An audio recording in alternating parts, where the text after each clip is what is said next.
हम यही मानते हैं कि मैं हूँ यह शरीर, अब परमात्मा मंदिर में बैठा है या चोटी पर बैठा है या कहीं बंद है। और जो आत्मा इस समय संसार में यही चल रहा है कि देखो भाई सारे लोग जल दे रहे हैं तो तुम भी जल दे दो।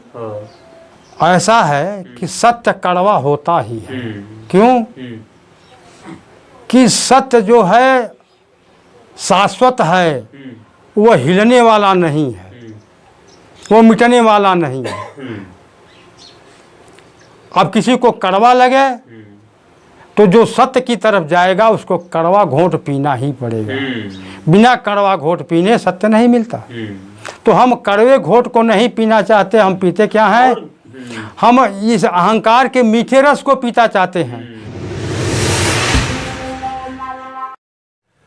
नमस्कार दोस्तों, एक बार फिर से मैं अपने इस नए आध्यात्मिक एपिसोड में अपने उन सभी दर्शकों का बहुत बहुत हार्दिक स्वागत करता हूं जो न सिर्फ अध्यात्म के माध्यम से अपने जीवन को संपूर्णता के साथ जानना ही चाहते हैं बल्कि जीना भी चाहते हैं। उन सभी दर्शकों का मैं अपने इस आध्यात्मिक कार्यक्रम में बहुत बहुत स्वागत करता हूं। साथियों, आज की जो हमारी चर्चा होने वाली है यह अब तक की हुई सभी चर्चाओं से थोड़ा सा अलग होने वाली है, अलग अंदाज में होने वाली है। वो इसलिए अलग होने वाली है क्योंकि अभी तक जो हमारा अनुभव है वो यही है कि हम जितने भी वीडियो में आध्यात्मिक विषयों पर बात करते हैं, चाहे आत्मा की बात करें, चाहे परमात्मा की बात करें, चाहे ब्रह्म की बात करें, या फिर हम चाहे मुक्ति, शांति और बंधनों की बात करें, ऐसा देखने में आया है कि कुछ लोगों के लिए ये बातें बहुत कठिन साबित हो रही हैं। या यूँ कहें कि आजकल के जो नए जवान हैं वह इन विषयों से अभी इतना अनभिज्ञ हैं कि इनको समझने में उनको कठिनाई हो रही है। तो आज से हम एक नई दिशा में नए तरह से अपनी इस आध्यात्मिक चर्चा को आगे बढ़ाएंगे। कहने का मतलब है कि अध्यात्म की जो गहरी से गहरी बातें हैं उनको हम आधुनिक भाषा में और प्रत्यक्ष रूप से जीवन के संदर्भ में बताने की कोशिश करेंगे। लेकिन यहाँ पर याद रखने वाली बात यह है कि हमारी बातचीत का जो आधार है वो अध्यात्म यानी आत्मज्ञान ही रहेगा। बस थोड़ी सी भाषा अलग रहेगी, थोड़े से उदाहरण आज के नए रहेंगे, नए प्रसंगों और नए संदर्भों में हम अपनी आध्यात्मिक चर्चा को आगे बढ़ाएंगे। तो चलिए दोस्तों, आज की चर्चा को शुरू करते हैं। तो पंडित जी, आज की चर्चा का जो हमारा पहला सवाल है वो अगर हमारे दर्शकों को आप बताना चाहें कि जो अध्यात्म है, जो आत्मज्ञान है, उस आत्मज्ञान का जो केंद्रीय विषय है वो क्या है? आत्मज्ञान का केंद्रीय विषय है स्वयं को जानना जी, स्वयं को पहचानना जी। हाँ, स्वयं को जानना, स्वयं को जानना। स्वयं को जानने से क्या आशय निकल रहा है? आध्यात्म विद्या एक ऐसी विद्या है कि जो हमें साफ साफ हर वस्तु, व्यक्ति, सुख दुख, हर समस्या के विषय में बता देता है, बताती है, समझाती है कि कहाँ से कष्ट है, कहाँ से दुख है, कहाँ से सुख है। तो इसके लिए आध्यात्म बहुत जरूरी है और आध्यात्म में सबसे पहले हम स्वयं को ही जानना शुरू करें। स्वयं को आप जानते हैं, आप ये जानने की कोशिश करते हैं कि जिंदगी में जो भी जटिलताएं हैं वो जटिलताएं क्यों हैं, उसकी जड़ क्या है, जटिलताओं को सुलझाने की सही प्रक्रिया क्या है, ताकि हम जीवन में वो कर पाएं जिसके लिए हम पैदा हुए, जिसके लिए हम पृथ्वी पर आए हैं। अब मेरा इसी कड़ी में जो आपसे दूसरा सवाल है पंडित जी वो यही है कि आपने कहा स्वयं को जानना ही अध्यात्म का केंद्रीय विषय है, स्वयं की समस्याओं का समाधान करना ही अध्यात्म का केंद्रीय विषय है। तो मैं आपसे अपने उन सभी दर्शकों की तरफ से पूछना ये चाह रहा हूँ कि अध्यात्म जो है वो जीवन की जटिलताओं को सुलझाने का काम करता है, तो ये जीवन की जटिलताएं क्या हैं और सुलझेंगी कैसे, इसके ऊपर आप थोड़ा सा प्रकाश डालें। जीवन की जटिलताएं क्या हैं? जीवन की जटिलताएं जो है सुख और दुख से शुरू होती हैं, सुख और दुख से शुरू होती हैं। तो सुख में तो नहीं मालूम पड़ता, लेकिन दुख जो है मालूम पड़ता है। अब उस दुख को हमें देखना है कि ये दुख की जड़ कहाँ है, दुख हमें क्यों हो रहा है। तो इसको केवल एक आत्मज्ञान ही बता सकता है, बाकी कोई विद्या नहीं बता सकती। तो जब हम उस पर ध्यान केंद्रित करते हैं कि दुख हमें कहाँ से है, तो ढूंढने में मिलता है कि दुख जो भी है वो द्वैत में है। द्वैत ही दुख का मूल है। द्वैत ही दुख का मूल है। और द्वैत को हमारे दर्शकों के लिए थोड़ा सा आसान करके बताइए, द्वैत का मतलब क्या होता है? द्वैत का मतलब होता है दो, और दो के बाद संसार हो गया। एकत्व की भावना में हमें कभी जाना नहीं चाहते, और द्वैत की भावना में हम हमेशा रहते हैं, इसलिए हमें दुख ही दुख मिलता नहीं, है। द्वैत का मतलब आपने कहा दो, वो दो क्या वो दो परमात्मा और प्रकृति की बात है, या पुरुष और परमात्मा की बात है? ये द्वैत माने दो कौन है? जैसे आध्यात्म में द्वैत और अद्वैत दो शब्द है, तो द्वैत का मतलब होता है दूसरा। तो पहले इस शरीर को मान लेते हैं हम, तो ये शरीर ही दूसरी है। हम इसी पर विश्वास करते हैं कि यह मेरी है दूसरे की, लेकिन इस द्वैत को मैं अपना अद्वैत मान लिया, जबकि इसको हमें अपना नहीं मानना है। अद्वैत हम कौन हैं? हम आत्मा अद्वैत हैं। तो यही कही आत्मा है, आत्मा में विखंडन नहीं है। तो लिखा है अविभाजित आत्मा का बोध है। कभी यह ना महसूस करना कि आत्मा जो है अनेक है, आत्मा केवल एक है। अब माया द्वारा रूप रंग बदल गया। आपने कहा दुख का मूल कारण द्वैत है। हाँ, द्वैत का मतलब होता है दो का मतलब एक मैं हूँ और एक मेरे बाहर एक संसार है। पहले अपनी शरीर को समझा और फिर इसके बाहर जब निकला तो संसार को समझ लिया। तो शरीर और संसार तो मुख्यतः एक ही केंद्र पर अवलंबित है। शरीर और संसार तो एक ही है। हाँ, तो जब दोनों एक ही पर अवलंबित हैं, तो उसमें ये समस्या हो गई, अहंकार बैठा हुआ है। कहाँ? अंदर अहंकार आत्मा से संपर्क में है, वही अहंकार हमें सही दिखने नहीं दे रहा है। अहंकार ऐसा चीज है जो आत्मा को छाया कर दिया है, आत्मा को आच्छादित कर दिया है। अगर वही हट जाए तो हमें सीधे दिखाई दे। अहंकार की धूल एक तरीके से कहते हैं प्रकृति की धूल अहंकार बटोरता है और बटोर करके ला करके आत्मा को ढक देता है। आपने कहा कि द्वैत, हम द्वैत को अपने दर्शकों के लिए बहुत ही सरल कर देना चाहते हैं। द्वैत का मतलब होता है दो। हाँ, और दो का मतलब ये होता है कि एक परमात्मा है और एक मैं हूँ, यानी कि परमात्मा से खुद को अलग मानता है, तभी से द्वैत की शुरुआत होती है। द्वैत की शुरुआत ऐसे हुई कि मैं परमात्मा को ये समझ लिया कि कोई अन्यत्र है, वो हमसे बाहर हैं, तब हम द्वैत हमें महसूस हुआ। बाहर परमात्मा के होने के विश्वास ही हमें इस बात के लिए विवश कर देता है कि हम पूरे संसार में परमात्मा को ढूंढते रहें। यही जो है अलग मानना ही हमें भ्रमित कर दिया। और जब आध्यात्म कहता है स्वयं को जानो, तो मैं स्वयं को नहीं जान करके परमात्मा को अलग कर देते हैं, कहीं अन्यत्र ढूंढते हैं। हम स्वयं को नहीं जानते, स्वयं को ही शरीरीय मान लिए कि बस हमारी जो है यही शरीरीय है। तो फिर उसी प्रश्न पर आते हैं, और भी उसको थोड़ा और गहरे में अगर हम चले, तो द्वैत का मतलब आपने कहा दो, और दो यानी द्वैत की शुरुआत उस विचार के साथ होती है जब आप परमात्मा से खुद को अलग मानते हैं। और जब आप परमात्मा को खुद से अलग मानते हैं तो बहुत स्वाभाविक सी बात है कि परमात्मा को ही पाने के लिए आप पूरी जिंदगी भटकते रहते हैं। हर चीज में परमात्मा को पाने की ही तलाश है।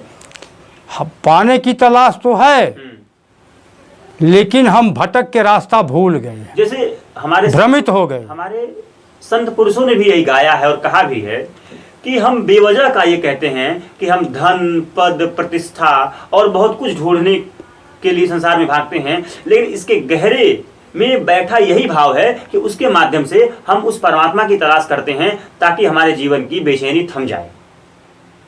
तो बेचैनी थमने का नाम नहीं लेती है और बढ़ जाती है। क्यों बढ़ जाती है? कि हमारा जो निश्चित केंद्र बिंदु है, हम उधर नहीं जा पाते। हम विपरीत दिशा में जाते हैं। किस दिशा में? शरीर की दिशा में जाते हैं, शरीर की। हम फंस जाते हैं। आपने कहा द्वैत ही दुख का मूल कारण है। हाँ। आपने कहा द्वैत ही दुख का मूल कारण है। और द्वैत माने वो जो हमसे अलग दिखाई देता है, तो अलग महसूस होता अलग है जो हमें चाहिए। हाँ, और जब हमें चाहिए तो हमें वो चीज़ हर चीज़ में ढूंढती। जैसे हम अगर कह सकते हैं कि इंसान है जो पद और प्रतिष्ठा के पीछे बहुत भाग रहा है, तो ऊपर ऊपर से देखने में यही लगेगा कि वो पद और प्रतिष्ठा का भूखा है, लेकिन भीतर भीतर अज्ञानता में ही सही, लेकिन उसके भीतर यह प्यास है कि पद और प्रतिष्ठा के माध्यम से हमें वो परम शांति मिल जाए। इसे ही परमात्मा और आत्मा कह सकते हैं। लेकिन वह अज्ञान में इतना डूबा है कि समझ नहीं पा रहा है कि पद और पैसे से परमात्मा नहीं मिलेंगे। प्यास तो है, प्यास तो है आत्मा के लिए, लेकिन उस प्यास को वो समझ नहीं पा रहा है। गलत दिशा में, गलत तो वो दूसरे में संतोष खोज रहा है, कि धन में, जमीन जायदाद, प्रतिष्ठा में, मान सम्मान में, लेकिन उसको जो है संतुष्टि नहीं मिलती, संतुष्टि नहीं मिलती। क्यों? कि वह विपरीत दिशा में, उल्टी दिशा में जा रहा है। और उल्टी दिशा में जाने का मतलब है कि अब खाई में जाएगा, खाई में जाना है, और जाना हमको बाहर। हम उल्टी दिशा में जाते हैं, गलत दिशा में जाते हैं, उस दिशा में जाते हैं जहाँ पर वो परम, जहाँ से परम शांति हमसे दूर होती जाती है। हमारे जीवन की जटिलताएं सुलझने की बजाय और उलझ जाती हैं। हाँ, तो अब अगला सवाल जो है मेरा ये है कि आपने कहा द्वैत माने दो के होने का भाव ही दुख का मूल कारण है। परमात्मा को खुद से अलग मानने का विचार ही दुख का मूल कारण है। जिस दिन हम द्वैत में फंस गए तो हमें यह मालूम हो गया वो दूसरा है, मैं दूसरा हूँ, तो इसको ये हो रहा है, मैं क्यों यह नहीं कर रहा हूँ। मतलब द्वैत के में फंसने का मतलब है 1 2 3 4, अब सारे बढ़ते जाएंगे ना द्वैत में। तो सारी जितनी उनकी प्रक्रिया हम देखते हैं, हम उसमें फंसते जाते हैं। तो समस्याओं सुलझने लेकिन उलझती चली जाती है। समस्या केवल सुलझेगी कहाँ, जब तक एकत्व नहीं होगा। एकत्व का मतलब क्या आप अद्वैत की बात कर रहे हैं? हाँ, अद्वैत। जब तक अद्वैत का मतलब होता है कि केवल एक, अमान्य नहीं, द्वैत, दूसरा कोई है ही नहीं। और उस अच्छा, जिस दिन ये हमारे अंदर भावना पैदा हो गई अद्वैत की, तो एक ही ब्रह्म है, एक ही आत्मा है, तो हमारे अंदर संतोष हो गया कि जो हम हैं वो ये है, वो है। तो जब वो हो गया, एक भावना आ गई, तो द्वैत कहा, जैसे ये हाथ है, इस हाथ से हाथ पर चोट लग गई, लेकिन ये कभी नहीं पूछता है कि तूने क्यों मारा हमको। क्यों नहीं पूछता? कि यहाँ एकत्व की भावना है, यहाँ अद्वैत की भावना है। तो जिस दिन हमारे अंदर अद्वैत की भावना हो जाएगी, उस दिन हमारे अंदर की जितनी भी खटक है, जितनी भी खटान है, खटास है, वो मिटने लगेगी। तो कि क्यों? कि सारा हम ही तो हैं, सब हम ही तो हैं, हमारा है, तो भेद कहाँ। अद्वैत की तरफ बढ़ने, यानी कि एकत्व के भाव की तरफ बढ़ने की सही और व्यवहारिक प्रक्रिया क्या है? तो इसके बढ़ने के लिए जब तक हम आध्यात्म में, ज्ञान में नहीं प्रवेश करेंगे और पूरा उसको ऊपर से नीचे तक नहीं समझेंगे, ये बाजार का सौदा नहीं है, ये ज्ञान है। ज्ञान जो है बहुत अमूल्य चीज़ है, और आजकल के युग में ज्ञान में कोई प्रवेश नहीं कर पाता। क्यों? कि ज्ञान की धार है, ज्ञान की लपट है, वो खुद को ही मिटा देती है। तो ज्ञान की लपट पहले अपने को तो जलाएगी, तलवार पहले अपने को तो काटेगी। तो हम कटना नहीं चाहते, मिटता नहीं चाहते। कहावत भी है कि एक तलवार सबसे धारदार तब होती जब पहले अपनी धार को बहुत तेज कर लेती, अपने मिटती है, जब हाँ अपने ही भीतर से अपने को मिटने को तैयार करती है। हाँ, तैयार हो। तो उसके लिए हम तैयार नहीं हो पाते, मिटने को लिए तैयार नहीं हो पाते। इसलिए हम आध्यात्म से भागते हैं। रामायण पढ़ लेंगे, महाभारत पढ़ लेंगे, श्रीमद् भागवत पढ़ लेंगे, लेकिन श्रीमद् भगवत गीता कोई नहीं पढ़ना चाहता। वो पहले कहते हैं कि तुम जो है अंधकार में फंसे हो, प्रकाश की तरफ आओ। तो अंधकार क्या है? मेरा अहंकार ही मेरा अंधकार है। तो जब अहंकार मिटेगा तो हम खुद मिटेंगे ना। तो हम मिटना नहीं चाहते, इसलिए हम अद्वैत में नहीं जाना चाहते। यानी कि आप जो कह रहे हैं उसके पीछे ये भाव छुपा है, उसका मर्म यही है कि हम जो है अपनी जीवन भर पूरी जिंदगी द्वैत में जीते हैं। द्वैत में जीने का मतलब होता है कि हम खुद को अलग और परमात्मा को अपने से अन्य, अपने से अलग मानते हैं। हम यही मानते हैं कि मैं हूँ यह शरीर, अब परमात्मा मंदिर में बैठा है या चोटी पर बैठा है या कहीं बंद है। और जो आत्मज्ञान होता है वो आपको यही बताता है कि परमात्मा मंदिर चोटी हिमालय पर नहीं, वह आपके आत्मज्ञान सीधे सीधे बताता है कि वही सब कुछ है, बस वही ब्रह्म है, वही आत्मा है, वही सब कुछ है। और ब्रह्म और आत्मा ही आपका शुद्ध शाश्वत स्वरूप है। सब कुछ वही है, लेकिन हम भ्रमित हो गए हैं। क्यों? कि ये धरती का व्यवहार, संसार का व्यवहार, संसार का चाल चलन। अब भाई जब 10 लोग एक ही काम 100 लोग कर रहे हैं तो वो अगले को भी उसमें खींचना चाहता है। अंधों की भीड़ है, एक तरीके से अंधों की भीड़ है कि एक अंधा कुएं में गिरा, सारे लोग गिर रहे हैं। एक तरीके से भेड़ चाल, भेड़ जिस दिशा में बढ़ती है सारी भेड़, एक भेड़ गिरती तो सारी भेड़ गिर जाती है। तो इस समय संसार में यही चल रहा है कि देखो भाई सारे लोग जल दे रहे हैं तो तुम भी जल दे दो। देखिए ये बातें लोगों को सुनने में कठोर लगेंगी, कड़वी लगेंगी, हो सकते हैं कुछ नाराजगी लोग व्यक्त करें, लेकिन सच्चाई तो बयान करना ही पड़ेगा। ऐसा है कि सत्य कड़वा होता ही है। क्यों? कि सत्य जो है शाश्वत है, वो हिलने वाला नहीं है, वो मिटने वाला नहीं है। अब किसी को कड़वा लगे तो जो सत्य की तरफ जाएगा उसको कड़वा घोंट पीना ही पड़ेगा। बिना कड़वा घोंट पीने सत्य नहीं मिलता। तो हम कड़वे घोंट को नहीं पीना चाहते, हम पीते क्या हैं? हम इस अहंकार के मीठे रस को पीता चाहते हैं, विष के विषय के विष को पीना चाहते हैं। वो हमें क्या करता है? बड़ा रस मिलता जैसे समाज है तो विष है, लेकिन हमें बड़ा मजा आता है। जैसे समाज में आप किसी की झूठी तारीफ कर देंगे तो उसको बहुत खुश हो जाएगा। अरे जैसे फुलौना है ना, अब उसको फुलाया गया तो बड़ा हो गया, तो हम तारीफ कर दें उसको बहुत मजा आएगा। मजा आता है। क्यों? उसकी सच्ची कमियों को बता दे शायद वो नाराज हो जाता है। क्यों?